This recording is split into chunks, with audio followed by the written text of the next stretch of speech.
Hello बच्चों, तो आज हम लोग पढ़ेंगे क्लास 10 का magnetic effect of electric current का जो टॉपिक है ओस्टेड एक्सपेरिमेंट।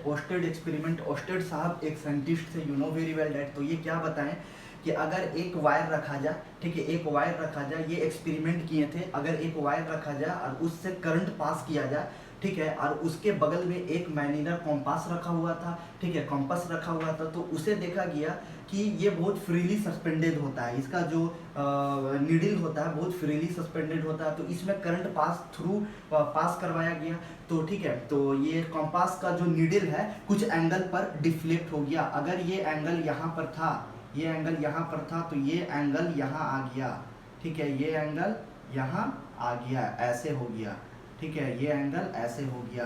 तो कुछ एंगल पर डिफ्लेक्ट कर गया, ये दोनों के बिटवीन कुछ एंगल हो गए, ठीक है।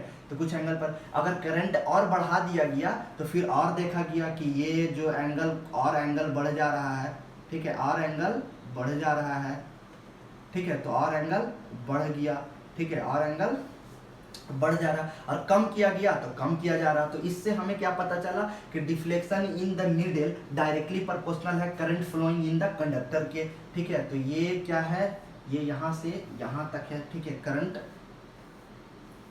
ठीक है। तो यहाँ पे देखिए deflection in the needle directly proportional होता है किसके, current flowing in the conductor के। अब कंक्लूजन क्या निकल कर आया, तो कंक्लूजन यही निकल कर आया कि electricity and magnetism are inter related.